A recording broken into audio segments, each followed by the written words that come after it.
Soir. Il est 18h17, c'est l'heure du premier invité d'Europe Soir avec vous, François Geffrier. Bonsoir Marlène Schiappa. Bonsoir. Vous êtes la secrétaire d'État chargée de l'égalité entre les femmes et les hommes. Merci d'être avec nous dans Europe Soir pour revenir sur cette affaire dont on a parlé dans le journal.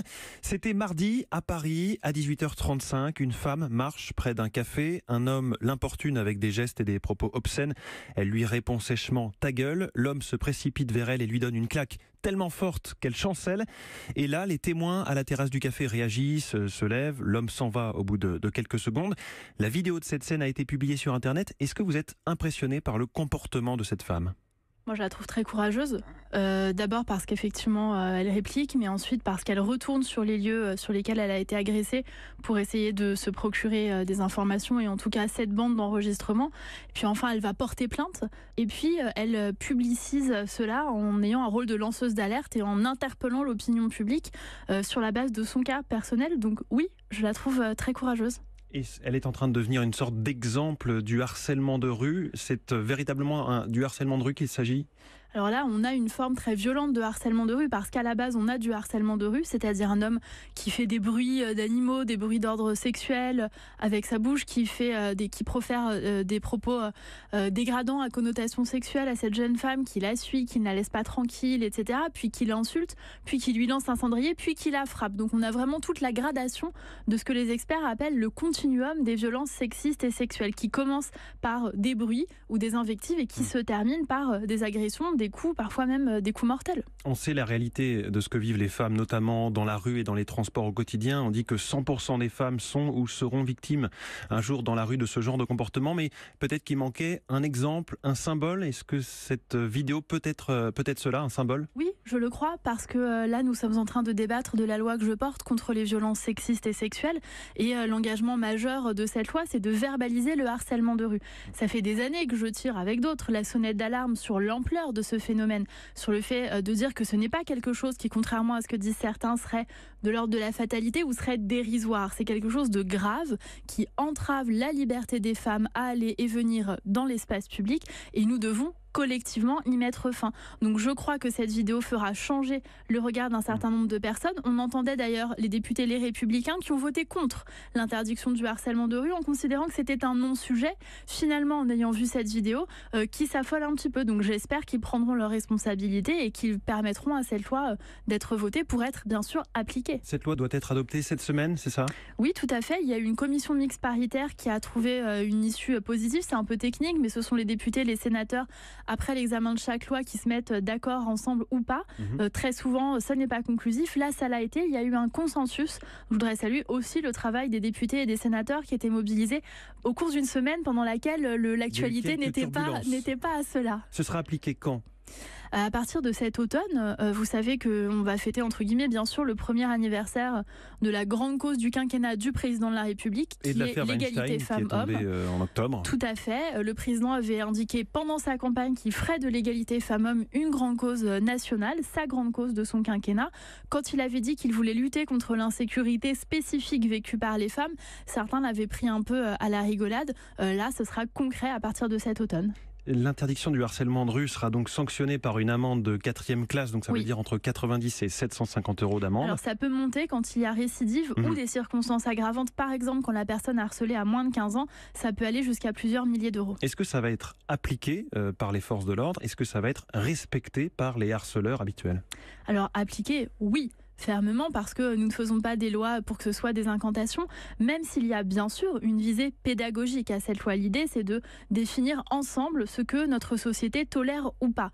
Là, on s'aperçoit que quand même en 2018, en France, il y a des hommes adultes qui trouvent normal de faire avec leur bouche des bruits à connotation sexuelle devant des jeunes étudiantes qui se rendent chez elles, sur leur domicile ou sur leur lieu de cours, en pleine journée, au vu et su de tout le monde, tranquillement, avec des témoins, comme si c'était normal.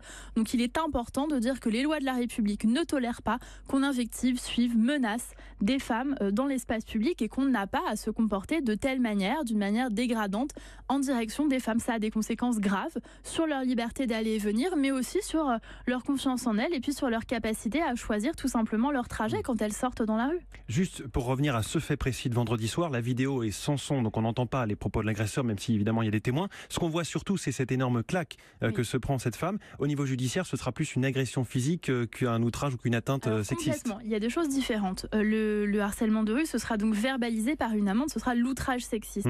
L'outrage sexiste, il caractérise, il vient remplir un vide du droit. Il vient caractériser des choses qui, à l'heure actuelle, ne peuvent pas faire l'objet de condamnation. Si vous allez dire cet homme a fait des bruits avec sa bouche ou cet homme m'a suivi pendant 2-3 rues sans me parler, eh bien ça ne sera pas caractérisé. Nous voulons éviter les plaintes, donc faire qu'il y ait des amendes en flagrant délit et de remplir un vide de droit. Mais l'agression, le fait de frapper quelqu'un, ça c'est déjà caractérisé dans la loi, c'est en dehors du harcèlement de rue, c'est la conséquence, si je puis dire, c'est l'escalade après ce harcèlement de rue et bien sûr c'est déjà condamné par notre droit. C'est rare de voir ce genre de scène. Pourtant, les caméras de vidéosurveillance sont de plus en plus présentes dans l'espace public. On voit le retentissement grâce aux réseaux sociaux. Est-ce qu'on pourrait encourager d'une certaine façon la diffusion de ce genre d'images ? Oui, moi je crois qu'il faut rentrer dans ce que le président de la République appelle une société de la vigilance. C'est-à-dire considérer que ces faits, et je mets là aussi les violences conjugales, les violences intrafamiliales, les viols, considérer que l'ensemble de ces faits ne sont pas des faits divers, ne sont pas des faits privés, mais sont des faits de société qui nous concernent toutes et tous. Et donc il faut intervenir. Et lorsqu'on en est témoin, il faut se rendre dans un commissariat pour déposer plainte. Parfois, la femme n'a pas l'identité de l'agresseur ou du harceleur, mais parfois le fait d'avoir plusieurs témoignages, ça permet d'avoir un faisceau d'indices concordants et de caractériser cela. On a appris par ailleurs ce week-end qu'il y avait 3 affaires d'agression sexuelle ou de viol chez les pompiers, notamment à Boulogne-Billancourt. Est-ce que vous suivez ces affaires ? Alors, je suis de manière générale la lutte contre les violences sexistes et sexuelles. Après, vous savez, on en a beaucoup parlé, qu'il y a une séparation des pouvoirs dans notre démocratie. Je n'ai donc pas le droit d'interférer dans tout ce qui relève d'une enquête judiciaire. Mais bien évidemment, nous sommes mobilisés. Nous avons déployé un grand plan de lutte contre les violences sexistes et sexuelles au travail avec la ministre du Travail, notamment en faisant inscrire dans la loi l'obligation de former des référents dans toutes les entreprises et d'avoir des circuits pour permettre de ne jamais laisser passer ce type de violence au travail. Il y a des milieux professionnels qui sont un peu spécifiques. Chez les pompiers, il y a 3% de femmes seulement. Est-ce qu'un milieu professionnel archi-masculin est plus risqué pour une femme ? Est-ce que dans ce genre de milieu, ça prend plus de temps de faire changer les comportements ? C'est pas forcément les milieux les plus masculins, mais ce sont les milieux dans lesquels il y a une grande porosité entre la vie personnelle et la vie professionnelle. Les milieux de pouvoir et les milieux qui sont aussi parfois basés sur la séduction. Dans l'un des articles qui est sorti, l'un des pompiers interrogés faisait état du fameux mythe des pompiers. C'était quelque part comme un argument de défense pour lui que de dire qu'il était dans un métier de séduction. Bon, c'est son argument. Néanmoins, effectivement, ce que j'observe, c'est que dès lors qu'il y a un flou, ça prête aux violences sexistes et sexuelles. Regardez le monde du cinéma. Ce n'est pas un monde qui est particulièrement masculin, quoique au niveau des sphères de financement, si, mais globalement, il y a beaucoup de femmes. Néanmoins, c'est un monde dans lequel les contours sont flous entre la vie professionnelle et la vie personnelle, et un monde qui est vraiment basé sur le pouvoir, avec beaucoup d'argent qui circule, et sur la séduction également. Eh bien, merci beaucoup Marlène Schiappa, secrétaire d'État à l'égalité entre les femmes et les hommes, d'avoir accepté notre invitation dans Europe Soir.